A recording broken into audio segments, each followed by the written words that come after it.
Welcome back to Dying Sigh. This is kind of the post-season wrap-up, a place for me to talk about some of the things that I figured out in the process of making this show and other things that um, I'm looking forward to doing, and especially in season two, which there will be a season two. So hang on to your hats for that one.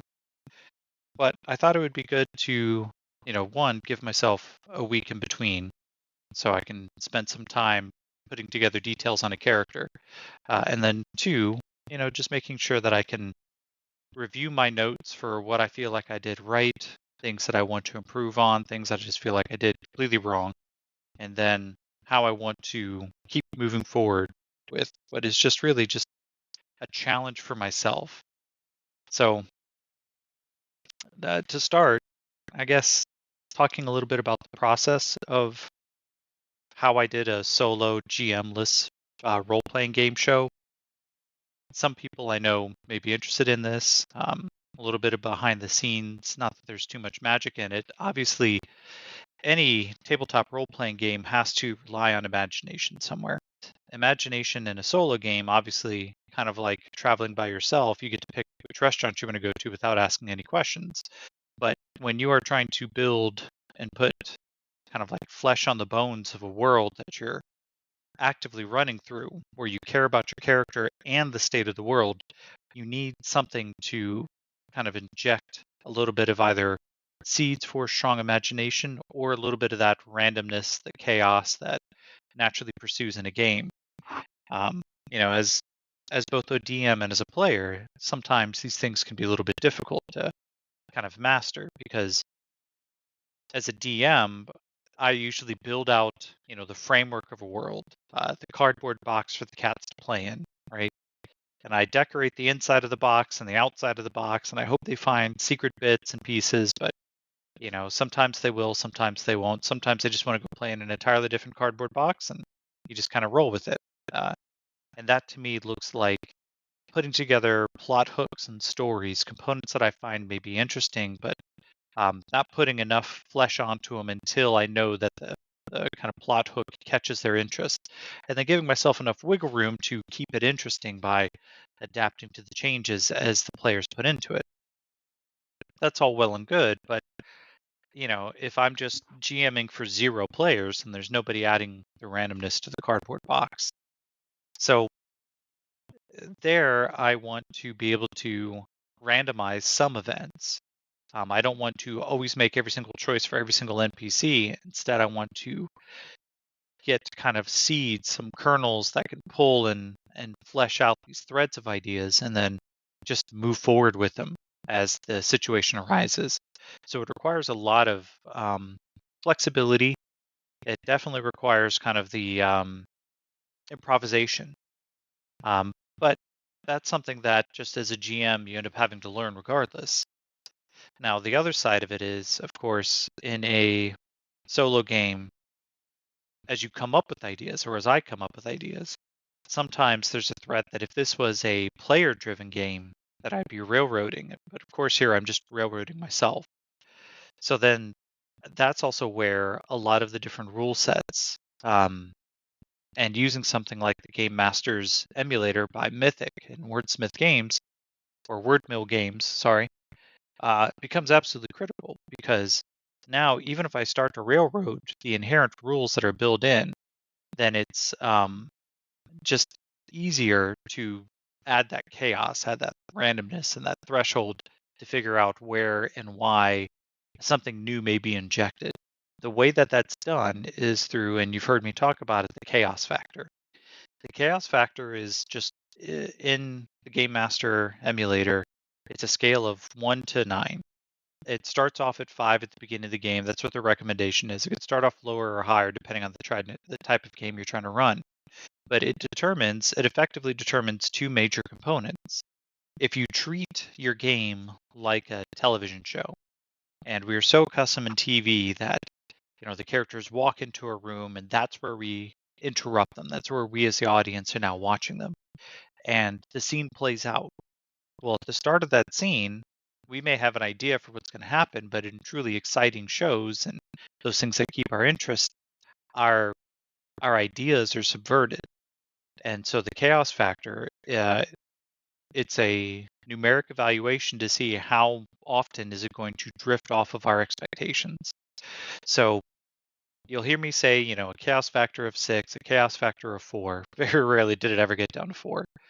Um, and then I will roll a d10. And if it is at or below, or actually if it's below the chaos factor, then the scene becomes altered from what I was expecting it to be. An odd number means that it is just a minor tweak, just a little bit of a shift.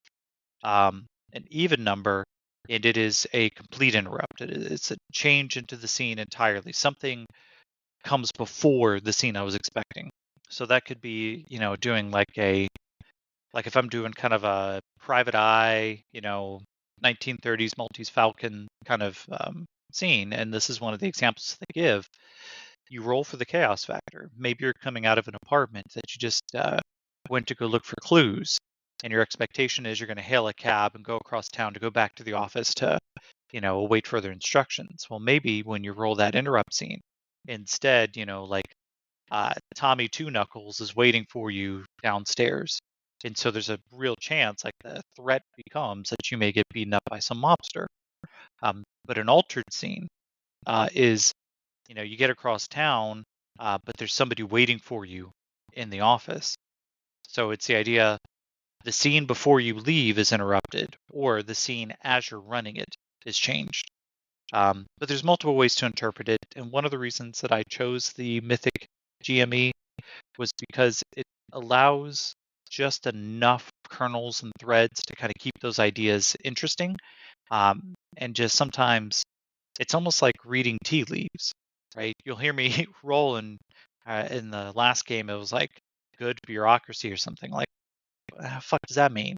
But it was enough to make me think, well, a bureaucracy is usually a large organization. A large organization will include scientists, and so therefore it's the coalition states with their scientists.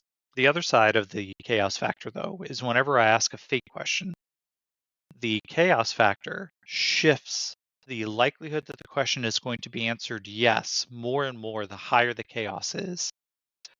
Which means that when asking a fake question, what I found worked really, really well is ask fake questions in which the yes answer provides a little bit more chaos, a little bit more motivation or forward momentum into the story. So very rarely would it be something like, does Yakeem find exactly what he's looking for? Because the yes answer there stops the story, right? Instead, it's does, Jean-Francois have the thing that he's looking for? And so there, the answer of yes creates and shifts what the next expected scene is going to be and allows me to start rolling descriptors, rolling changes, and just kind of keep the story and the plot lines moving. Just this fact alone, the chaos factor, I found it weird at first when I first started reading the GME, and especially as I listened to Me, Myself, and Die. In that first season, especially using Savage Worlds, using the GME, and as Trevor would go through and try to explain the scene that he was describing, he would then roll for the chaos factor. And to me, what that emulated is the the absolute chaos that actually is having multiple people at a table. Right. There are times where everybody is just hooked into the story. Everybody's giving in. The energy is just driving this thing together. And all the players are kind of either in lockstep or at least role playing to the hilt with their characters, and they are enmeshed into the scene. And there's other times it's just dick jokes, right? Uh, and you may be having a fight against Baron von Strahd as they reach the top of Castle Ravenloft, but because you mispronounced one NPC's name and it now sounds like phallus, you're done. The chaos factor there is 9. Everything you do is going to be weird, and you can get upset at your players, which sometimes you kind of have to bring everybody back in and try to be the adult in the room. But what I've learned more and more as I've DM'd and GM'd more and more games, especially with different systems, when the dick jokes start coming out, and phrasing is sometimes the most opportune thing to yell at that time. Let her roll, right? Go with it. It may derail your ideas for a perfect quintessential TV movie ready scene, but the truth is you're just there to have fun, right? And the more people lean into the idea that we're here to have fun and sometimes get invested into a game or a story, uh, keeps it from being like a plot-driven TV show where at the end of every episode everything is reset back to normal, right?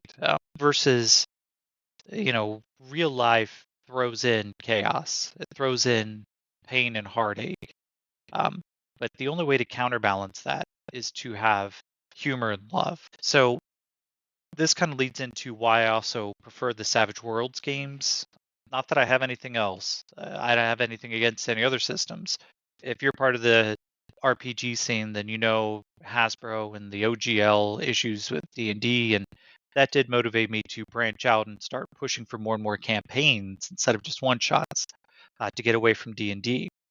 And from that, I started looking into bringing my friends into the old Palladium's Rift systems, but then I started reading about the Savage Worlds Rifts, and then I just kind of built it off from there. But especially in a solo game, I like the pulpiness and the heavy swing of Savage Worlds because it will keep me on my toes as I'm trying to uh, navigate this crazy world without having another GM direct the story as it goes, right? You heard me times just go, oh shit, as I would read the number on a roll to realize that this what should have been a one-sided fight just gets completely blown out of the water. But then when those lucky rolls do hit and your player is now able to like swing the battle in their positive direction, like Yakeem hitting with a grenade toss, that becomes such that jump up from the couch seat, pumping your fist in the air moment of a movie that how can you not get addicted to pulling yourself further and further in, just riding the crazy train down? The chaos factor using the GME combined with the system that can be so swingy as Savage Worlds helped motivate the embracing the chaos mentality I took. Now, I do want to at some point run a solo, GM-less game using 5e, and for those who may wonder if I'm saying D&D 5e or just 5e in general, I am saying 5e in general because I am one of those people who believes that the current rule set is no longer owned by Wizards of the Coast alone, especially as the OGL issue resolved itself the way it did. There's a great episode of the Lazy GM's podcast where he specifically talks about, where Sly Flourish talks about that 5e is not just D&D, but D&D is part of 5e as a larger ecosystem of games, right? Because Pathfinder is effectively 5e. A lot of the rules are based on 5e, or now they are in 2, but that's a different topic. But now we've got things like the Black Flag Project and the advanced 5e system from EN World. Like there's a lot of new systems that use the same core rules and expand themselves out. The issue I have with 5e for a game like this is the target number is very difficult to determine without a GM driving a plot. In Savage Worlds, you roll a 4 to hit, 90% of the time. And so when that dice shows a 4 or above, or all your positives and negatives hit that point, you succeeded. You narrate the story and the success as it hits. But in D&D, or specifically, 5e, the DC of a number, the difficulty challenge for a particular task, is supposed to be determined by the GM based on what they picture the event to be. A rogue picking a lock can be anywhere from a DC 10 to a DC 25. A DC 30 is supposed to be impossible, though rogues getting what they get as they get higher levels could hit that almost every time. How do you determine that in a GM-less story? How do I determine if this lock is a 10 versus a 15? Do I want it to be more difficult? Sometimes the GME can help with that. When you roll on some of the tables, they can help determine difficult action. Okay, well, it's going to be a higher DC. But in Savage Worlds, at least, I know that, if I get a 4, I probably succeeded. If it's difficult, you add a -2. If it's easy, you add a +2. And you're done, right? So Savage Worlds is still kind of the general system that I like. And of course, the fact that they adapted Savage Rifts with the full blessing of Palladium and Kevin Sabita as he is. Love him or hate him, right? He did at least loosen the grips and allowed Pinnacle to generate this. And it's done with such a loving care for the original stories and to continue where it left off while still motivating crazy character interactions. That it still feels like the weaponized kitchen sink story. But Rifts being one of the first role-playing games that I remember playing at about 14 years old.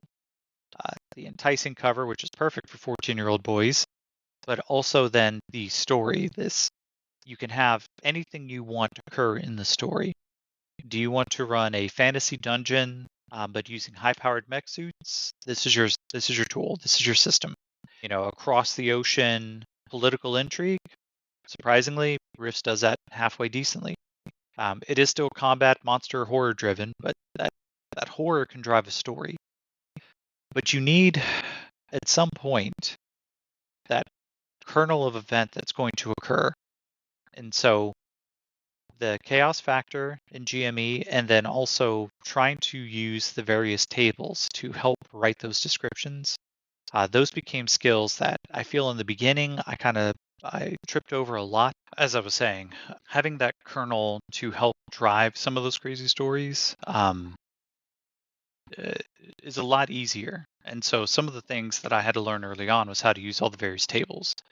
You had heard me, more than once kind of suffer the analysis paralysis of which table do I want? Which one's going to actually get me to where I think the story should go?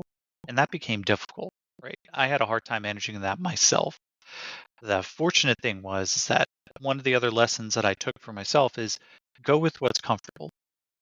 So in the beginning, I was trying to flip through the books every time. That was a big no-go.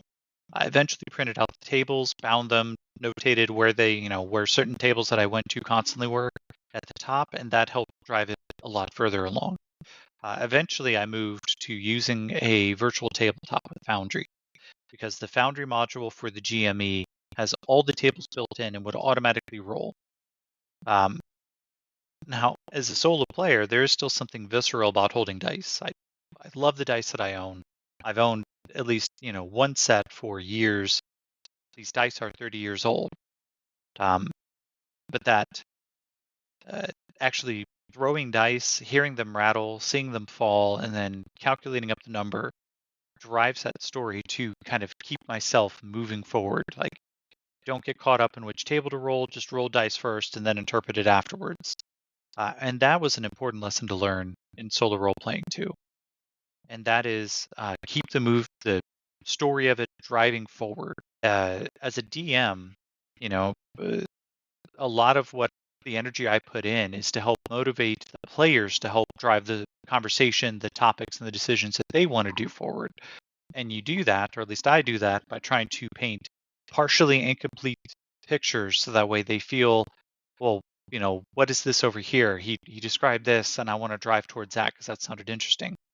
You walk into the palace and you see that there are tapestries fluttering from some unseen breeze. Well, the unseen breeze sounds like a secret. And in your head, it may not mean anything. Or maybe that's how you want to drive them to find out that there's a spy master in the palace. Stuff like that. You don't have to paint that there are individual stone walls and every fifth one is red, because now it sounds like the red bricks are secrets. They are the Legend of Zelda bombs that need to be blasted open to open secret doors. But as a solo role player, I can paint that larger picture and still know that the randomness of the story will be generated by something else and not just a detail that escapes because I'm trying to paint a full picture, but may not have a necessary purpose at that time. Now, sometimes the tables kind of became their own hindrance, trying to find or think of which table perfectly encapsulates the thing that I'm trying to drive to. That would be its own issue. And one of the things that I didn't lean on enough as I went to the VTT was the character tables and the threads tables. The character tables, I had a real bad tendency of just putting individuals on it, and I would forget to put the landscape as a character. right? The town of Newtown should have been a character on there. The underground layers or the remnants of the Valix, those could have been additional characters. So that way that table could have been a little bit more focus driven on what they find per room. Same thing with threads. The threads should have been a little bit more, not a quest marker list, um, but instead just interesting things that if I wanted to come back to, I could later. So just recognizing that, I think for season 2, I'm going to try to clean up some of those threads, keep some of those tables a little bit tidier, but I am fully intending on going back to a physical sitting at a table, pen and paper style game. I love minis. I think that the being able to run a strategy, based game like 5e or Savage Worlds, especially something like Savage Rifts, is important. You need a visual layout, but I don't think it needs to be as detailed as the maps that I kept trying to find for a solo game in Foundry, because a lot of what I ended up doing, I would try to adapt a scene that was already in my mind to an image, a map, or something that I found, because I couldn't just create a bunch of maps, have them in reserve, and then hope that the players stumble onto them. A lot of times it was me interpreting, and then it went in a completely different shift, and I wasn't trying to pre-plan anything.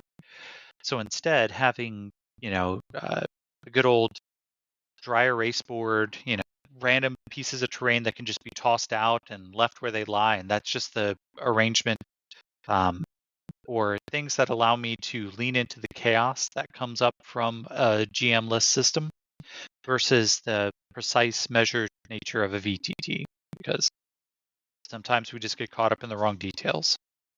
But also being able to do theater of the mind for yourself becomes critical, because sometimes you're just not going to have the right mini, you're not going to have the terrain that makes sense. There's just not enough time to put it together and keep yourself motivated. So for those who may be interested, I do recommend getting a little accustomed to proper theater of the mind, um, being able to run and interpret very, very quickly and not get caught up on some of the smaller details that become really nice in a larger group-based game, especially as somebody who DMs as often as I do now. But those are all the ideas I had on season 1, specifically about the GME. I hope to do a couple more of these in between the seasons while I get things fleshed out, talking about different ideas such as like where Yakim came from, a little bit of the backstory for Green Brother Sood, who, for those who didn't know, that was actually my very first Palladium Rifts character. Because everybody wanted to play the Glitter Boy or the Juicer in those games, and I was like, oh, I wanted to play as Wilderness Scout too, which I fully impaired and ready by the end. So with that though, friends, thank you for listening. Thank you for riding the roller coaster that went all the way through. Feel free to tell your friends, invite this out. I'm not trying to keep this a secret, but um, I am scaling back on how much I push to try to expand this podcast right now as I focus on things that are really, really important to me, but I still want to challenge myself to produce something of interest and of value of not just to myself, but to others as well. So, reviews, send me notes, send me messages. If you are a Spotify podcast listener, I put out Q&As and polls directly on the podcast episodes that you can fill out. You can, of course, send me voice messages or just any message in general. But for that, I want to say thank you.